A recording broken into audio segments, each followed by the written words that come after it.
Come inside of my heart if you're looking for answers. Look at the stars, go a little bit faster.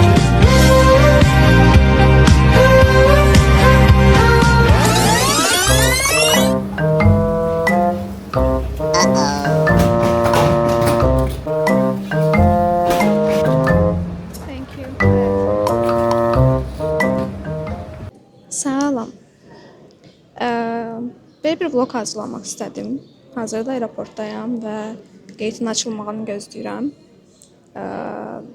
Yenə də müəyyən təcrübələrlə, həyəcanla gəlib aeroporta çıxdım, amma şükür ki, vaxtında çata bildim və təyyarənin özündə də biraz bir 15 dəqiqə gecikmə var və qeyt hələ də açılmayıb. Buna görə artıq rahatam. Bu səyahətim solo səyahət olacaq. İlk dəfədir ki, solo səyahət edəcəm və sırf travel məqsədlidir. Yəni hər hansısa bir tədbir üçün, konfrans üçün getmirəm. Ona görə bu səyahətim boyunca sırf özümlə baş-başa tək olaraq zaman keçirəcəm və planladığım şəhərləri, planladığım yerləri görməyə çalışacağam. Xüsusilə də maraqlıdır, çünki Christmas ərəfəsində səyahət edirəm. Bu da bir ilkdir. Çünki qışda səyahət eləmək əslində cəsarət tələb edir. Çünki Avropaya gedirəm və kifayət qədər qışın soyuq, sərt keçdiyi yerlərdir. Amma düşünürəm ki, maraqlı olacaq. Christmas'ın ən gözəl yaşandığı yerlərə gedirəm və çalışacağam ki, bu şəhərləri sizə göstərim. Öz solo travelımda yaşadığım hissləri sizə ötürməyə çalışım və gözəl yerləri sizə göstərim. Bu qədər. Görüşərik.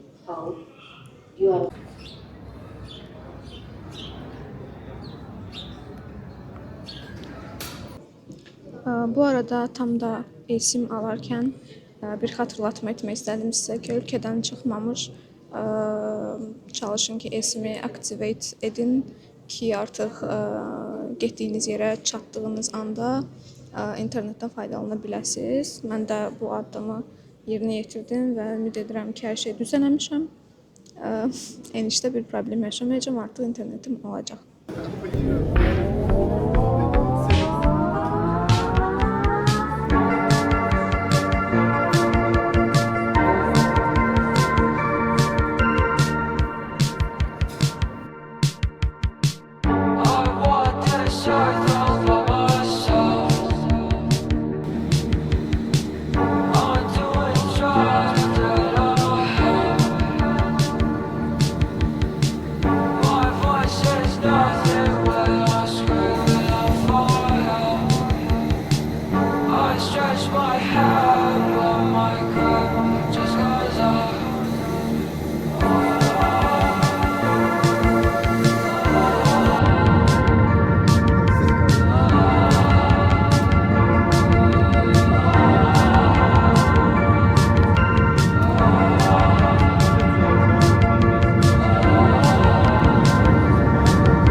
Aşırı uzun bir pasport kontrol sırasından çıxdım. Düşünürüm ki, yeni tətbiq olunan qaydalarla bağlıdır.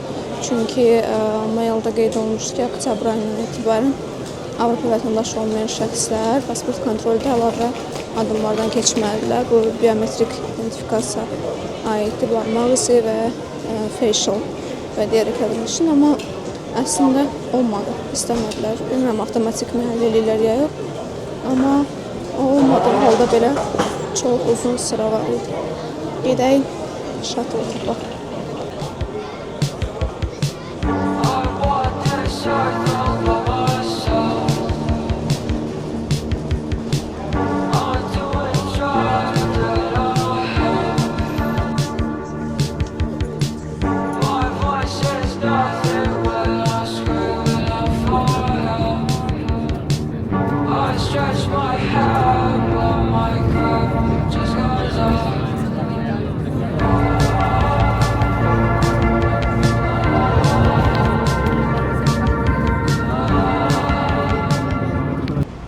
Okay, aeroportdan avtobus vasitəsilə şəhər mərkəzinə gəldim və qalacağım yerə hardasa 7 dəqiqə piyada məsafəm var.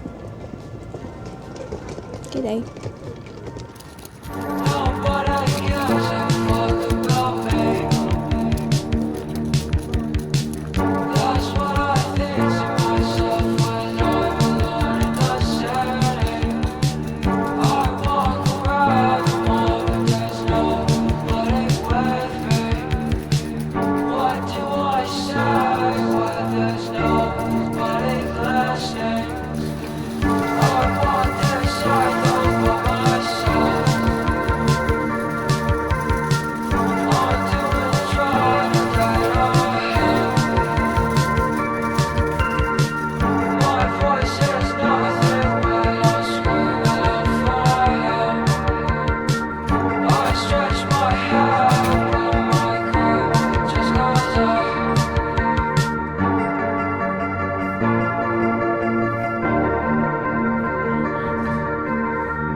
Selam. Sarımsak onu yarsılıyorum. 8 tane almışım. Hava dağıtıyorsun. Sadece otağımda hamle yattığı için sakit giyinmeye ve iştahını düzeltmeye çalıştığım için sadece eve çıkabildim. Arkadaşlarım ki bugün bu da tarafını gezeceğim seher olarak. Akşam ise peş tarafına kaçabilirim. Hava kadar bir soğuktur bu arada. Ne de ben sizi görmüşüm. Bu arada acımdan ölürüm. Karnım yerini seherden benim bağlı edir. Görək nə tapıram. Otelim peş tərəfindədir. Mən üçün bu da tərəfini seçeceğim hazırda. Bu da Kars'a gedeceğim ilkin olarak ve oraya giden yolda zaten Central Market Hall'u göreceğim ve aynı zamanda Volunteer esasını ve esas gümrük meydanı olmalısa diyorsun. Böyle.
Hello.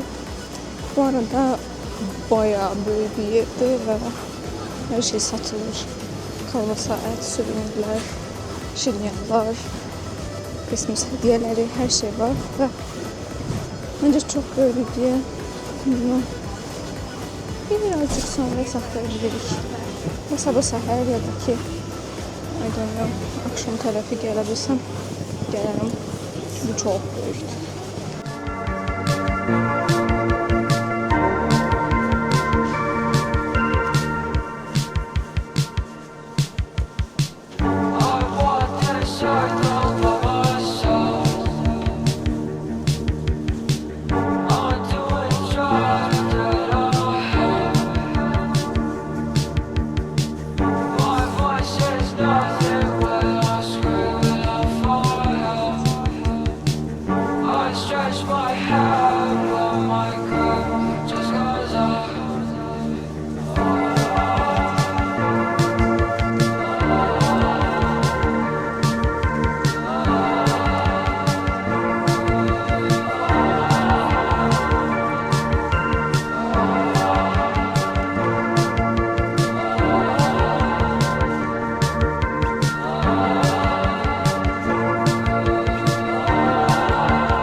Bu arada etiraf eləməliyəm ki, tək səyahət eləmək və üstəlik vlog çəkmək, bir şeylər çəkməyə çalışmaq çox çətin imiş. Çünki bir əlimdə kamera vlog çəkməyə çalışıram, bir əlimdə bir telefonum naviqasiya eləməyə çalışıram, bir əlimdə digər telefonum şəkil çəkməyə çalışıram. Çox çətin imiş. Nəysə, çox gözəl bir mənzərənin qarşısındayam, Liberty Bridge-in yanındayam və Azadlıq körpüsü bizim dillə desək və onun haqqında özüm də indi öyrəndiyim kiçik məlumatları sizinlə paylaşmaq istəyirəm. Macarıstanın 1000 illiyi şərəfinə tikilib, inşa olunub və İmperator Frans Joseph I onun gümüş pərçəsini deyirlər, səhv eləmirəmsə, o vurub və buna görə də bura belə deyək ki, çox məşhurdur. Çünki imperatorun toxunduğu körpü olaraq adlandırılır. Bu arada körpünün 4 belə deyək hissəsində turul quşu adlandırılan bir quşun simvolu var və turul quşu mifologiyaya görə çox qoruyucu bir quş imiş və milli kimliyin belə deyək simvolu imiş. That's all.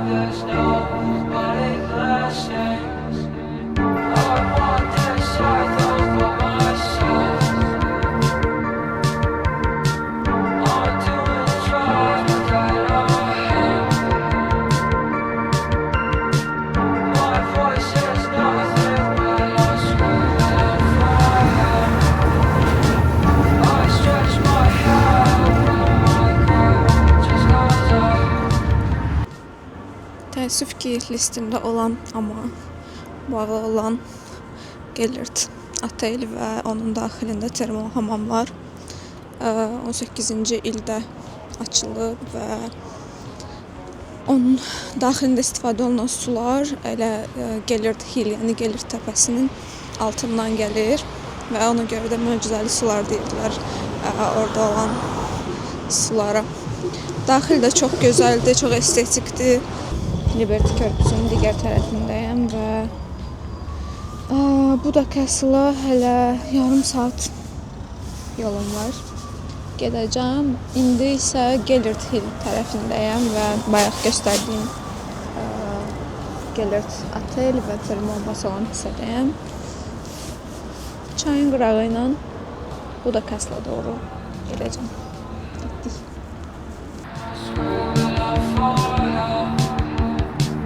I stretch my hand, but my cup just goes up.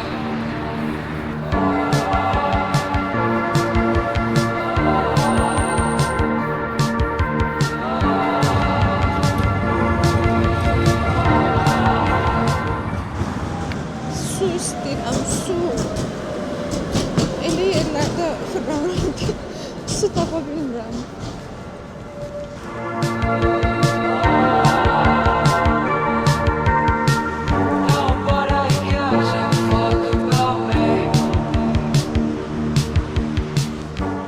Yerlər də bu şəkildə ayrılıb piyadalar və velosipedlər üçün. Bu isə Elizabeth körpüsüdür. Budapeştin müasir körpülərindən biridir. O vaxtı Avstriya-Macaristan imperatriçası Empress Elizabeth şərəfinə tikilmişdi. Lakin o dövr üçün dünyanın ən uzun asma körpülərindən biri idi. Amma 2-ci Dünya müharibəsində tamamilə dağıdılmışdı demək olar ki. Yəni indi gördüyümüz körpü 60-cı illərdə yenidən artıq tam modern üslubda inşa edilib. O tərəfdə isə Elizabeth meydanı var. Çox güman ki, o tərəfə keçəcəm. Əslində məqsədim Buda Castle-a getmək idi, amma bu tərəflərdə market tapa bilmədiyim üçün məcbur o tərəfə keçib, marketə girib və bir şeylər yeyib, sonra Buda Castle-a doğru yenidən qayıdacağam.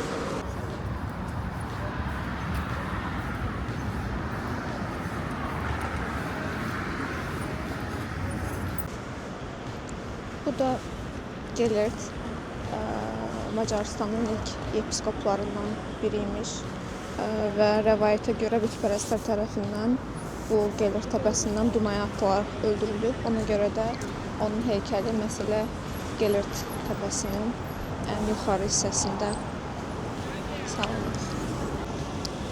Bir şeyin fərqinə vardım. Heykələ dırmaşmağa çalışan bir obraz da var imiş. Bu simvolik bir obrazdır. Bayaq qeyd etdiyim kimi müqəddəs Gelert'i öldürən bütpərəst üsyançıları təmsil edir. Rəvayətə görə Gelert xristianlığı yaydığı üçün hücuma məruz qalmışdı və həmin bu təpədən aşağı atılaraq öldürülmüşdü və bu heykəldəki dırmaşan fiqurda bəs bu şiddəti, zorakılığı həmin hadisəni simvollaşdırır.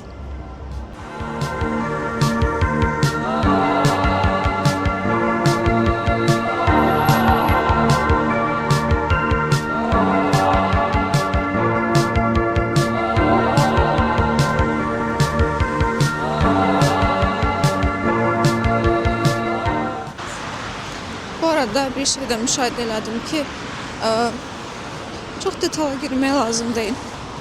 Zövq almaq lazımdır. Şəhərin gözəlliyini izləyib zövq almaq lazımdır. Çünki okey, yəni müəyyən yerlər var ki, onları araşdırmadan izləməyinin çox da bir mənası qalmır, amma çox da detala getməmək lazımdır. Çalışacağım ki, müəyyən bu saat ərzində minimal araşdırmalarla sadəcə şəhərdən zövq almağa çalışım. Təbii ki, su içib yemək yedikdən sonra. Finally.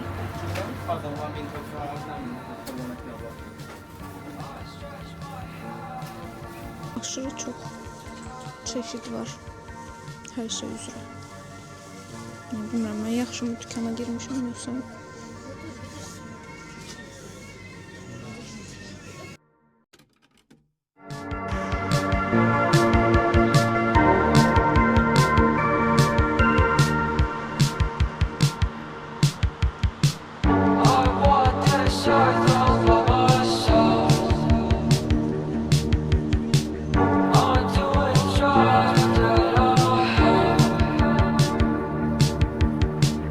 My voice is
körpü Şejeni, əgər düz deyirəmsə, körpüsüdür.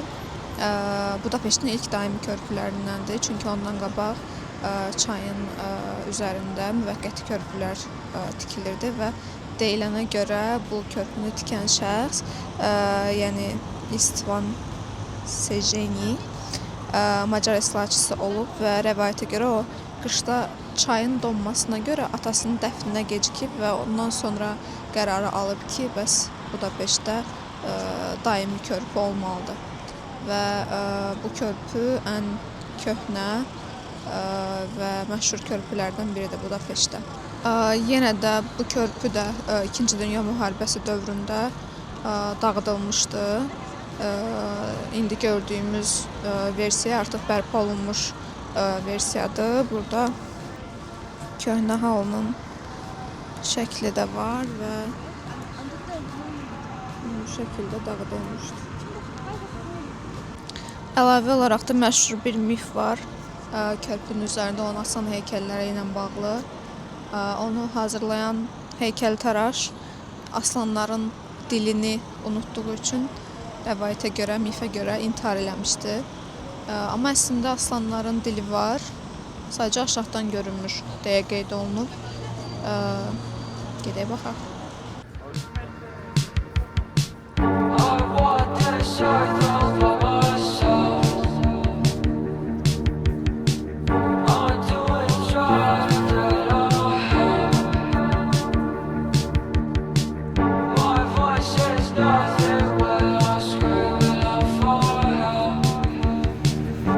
Stretch my hand, blow my cup, just goes up.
Qalaya qalxan funikülara 25 manat vermək istəmədiyim üçün pilləkənlə qalxırıq.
Axır ki gəlib çatdım. Bu da qəsrindəyəm, bu da Kasılda. Bu qəsr əsrlər boyu Macarıstan krallarının iqamətgahı olub və hazırda da UNESCO-nun dünya siyahısına daxildir. Daxildə milli belə deyək, həm sərgiləri, həm incəsənət sərgilərini, həm tarix muzeyini görmək olar və eyni zamanda da qəsrdən şəhərə çox gözəl bir mənzərə açılır. Öncəki belə deyək, videolardan da gördünüz, yenə də göstərməyə çalışacağam. Gəlməyə dəyər.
Saat 4'dür. Amma hava artıq qaralıb. Qəşəng isindim. Çay içdim. Gedək görək başqa nə görürük bugün.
Yani saat 4'te.